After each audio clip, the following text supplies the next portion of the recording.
There have been few people that this planet produced who were lovely. Fewer still who could be called beautiful in every respect. Osho, or as people generally called him in his time, Rajneesh, was one such juicy manifestation.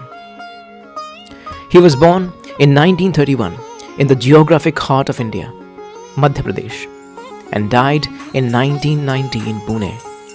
He is often compared in the West to Socrates and in the East to Buddha himself.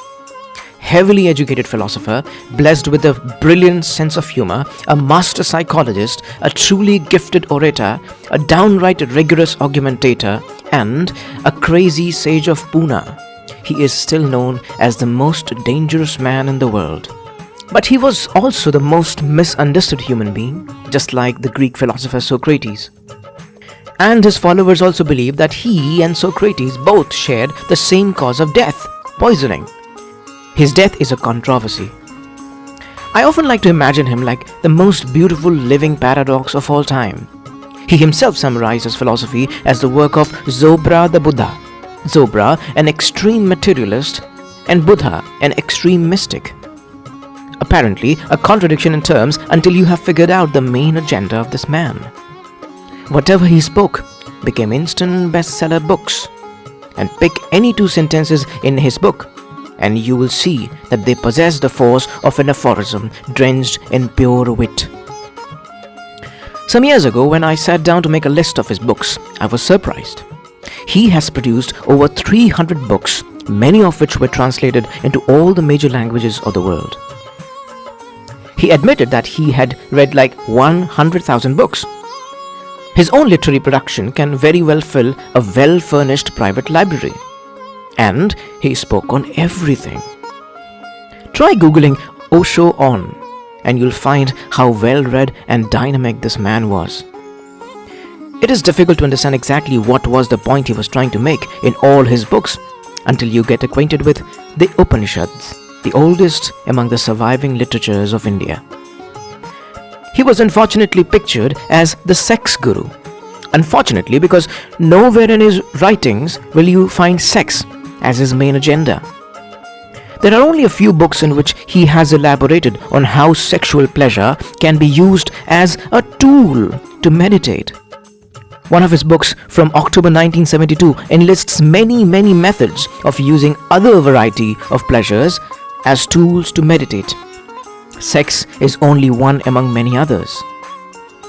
All of his books are based on what is popularly called the Brahma Vidya. He often contradicted himself every other day and frankly admitted it. That turns away many logically minded lay people even today. But ask the analytical philosopher P.F. Strawson and he will tell you that what self-contradiction sometimes intends to do is to allow a clever speaker to be as if they never opened their mouth at all. And again sometimes to give him the powers to arouse expectations and never to fulfill it. And yet again sometimes to forcefully drive his listener into the tornado of bewilderment and puzzle. Not all contradictions are aimless after all. He himself often said, "Don't be obsessed with my finger. Look, it is pointing towards a moon." This short video is concerned with making sense of the labyrinth of literature he produced. By profession, he was a professor of philosophy. He was a good speaker. His classes were mostly houseful. Even people from other courses dropped in his lectures. People outside his university also loved to listen to him. In 1950s, that's when he was in his 20s, he began to give public discourses. People with philosophical inclinations naturally were drawn to him. Earlier, in his youth, Rajneesh was full of questions, just like all of us. Then, on one particular night, while he lived alone as a student, something snapped. All his questions dissolved that night, as he puts it. Since then, he had a point to make. He wanted to be heard by as many people as he could find. His views were pretty faithless and devoid of God at the start. It's normal for a mystic. Even Shankaracharya's monism or Advaita philosophy has no personal God in it. People in India didn't appreciate such devoid. Due to this devoid, the young Rajneesh lost his audience. But he wanted an audience because he wanted to make a point. A compromise rescued him. He resolved to introduce God in his speeches, but chose his own definition. Simply put, his God is the God of the Upanishads, somewhat like the God of Spinoza, the whole of existence, or the non-existence, the combination of the two, and neither as well. Thereafter, he started speaking on religious subjects, something people like to hear.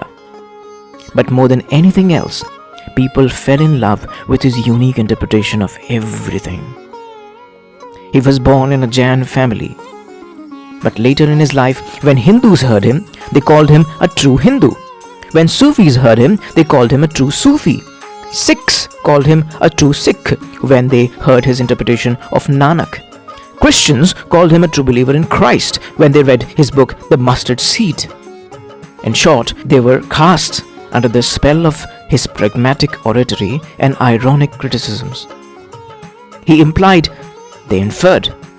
A hypnotic one-way conversation moved on. He turned the right key and people unlocked seamlessly. A perfect sync. No doubt he was a successful lecturer at his university. Then, on one bright morning, he left his professorship and became a lifelong traveler, a nomad. He would travel all across India speaking on a variety of subjects. More and more people drew to him. They fell in love with him.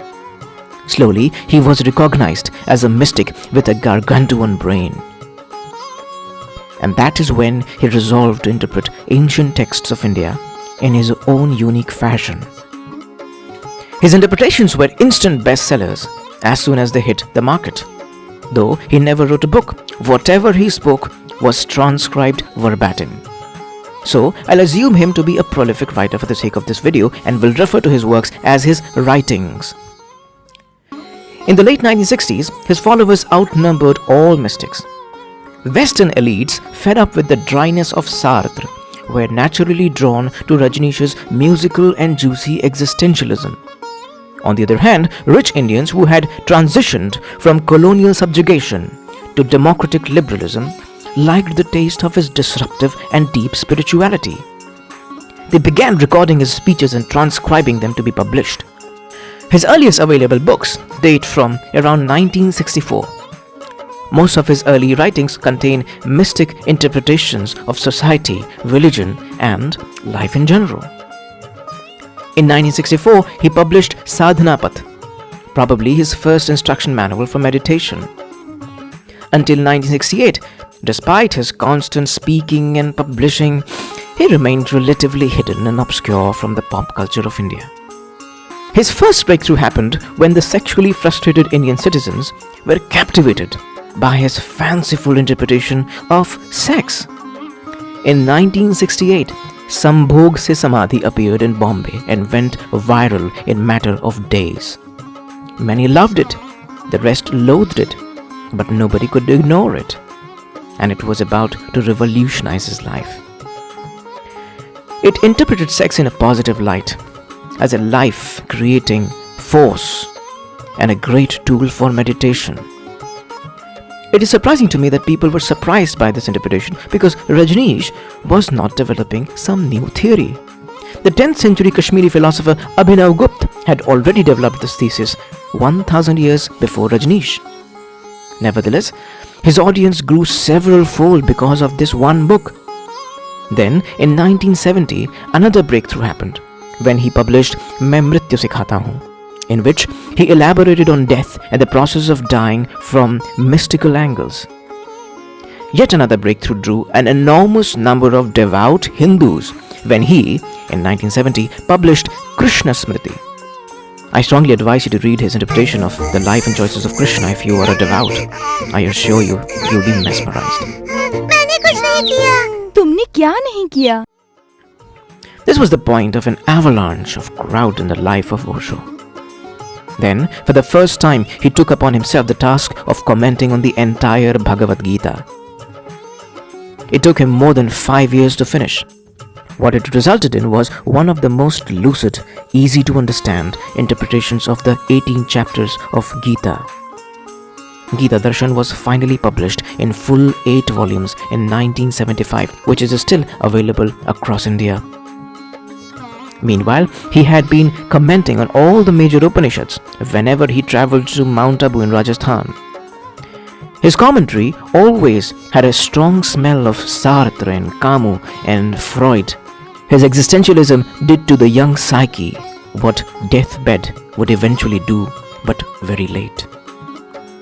He commented on Isha Upanishad, Nirvana Upanishad, Sarvasara Upanishad, Kaivalya Upanishad, Atma Puja Upanishad, Adhyatma Upanishad, Kena Upanishad, Katha Upanishad, and the 5 volumes of detailed commentary on Patanjali's Yoga Sutra. Several years later, in 1980, he would again publish commentaries on Isha Upanishad and Mandukya Upanishad.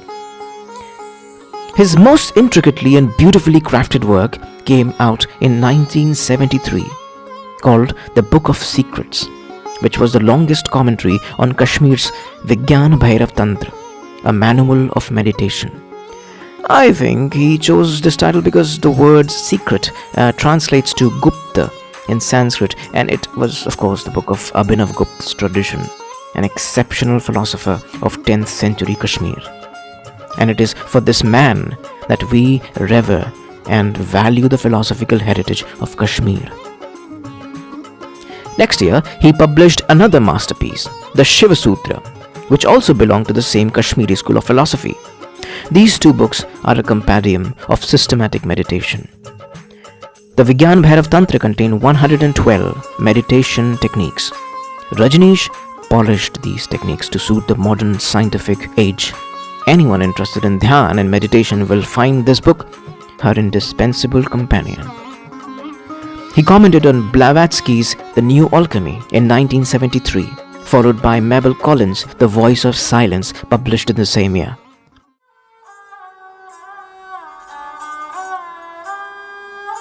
In 1974, this nomadic intellectual giant settled in Pune in the south.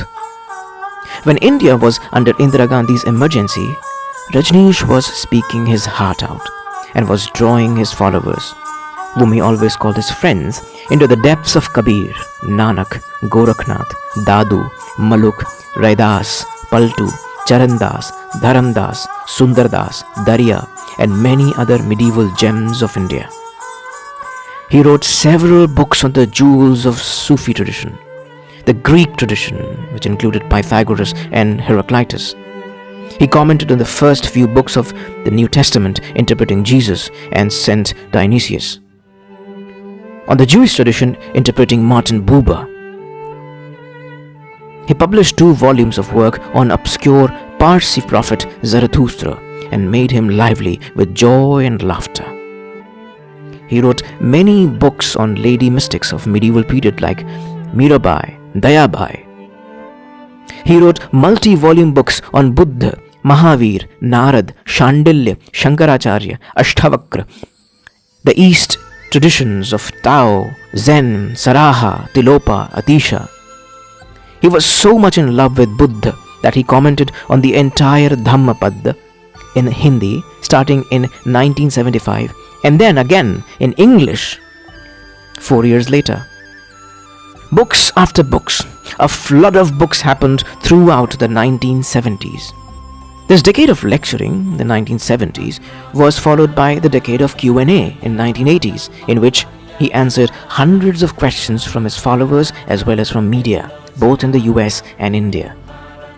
While in the US, in the year 1981, he narrated a book titled Books I Have Loved, in which he documented over 150 books that he had loved the most. You've got to see this. Next year, in 1982, his Glimpses of a Golden Childhood was published, which briefly documents his childhood life, in which he said that though his childhood was golden, his old age is no less than a diamond.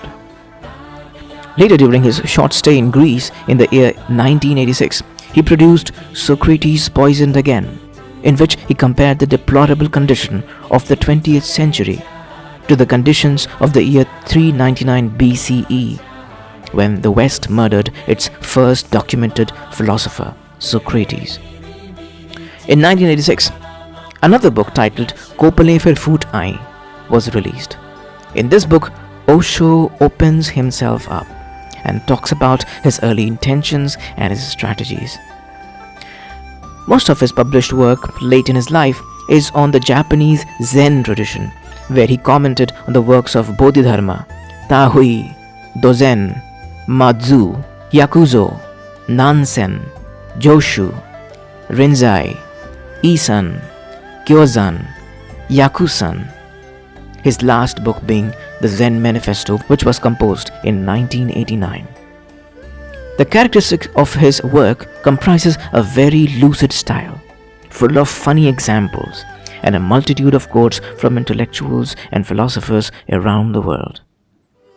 In his books and speeches, there are flavors of Sigmund Freud, Dostoevsky, Tagore, Khalil Gibran, Mikhail Naimi, Socrates, Gurdjieff, Jiddu Krishnamurti, Ramakrishna Paramhans, Mirza Ghalib, the Buddhist Nagarjuna, Bertrand Russell, Tolstoy, St. Augustine, George Bernard Shaw, Alan Watts, and of course, the global sensation of the 50s and 60s, Jean-Paul Sartre. Vaguely speaking, his aim, it appears to me, was to create more and more copies of the Rancho of Rajkumar Hirani. On January 19, 1990, at the age of 59, Rajneesh was no more.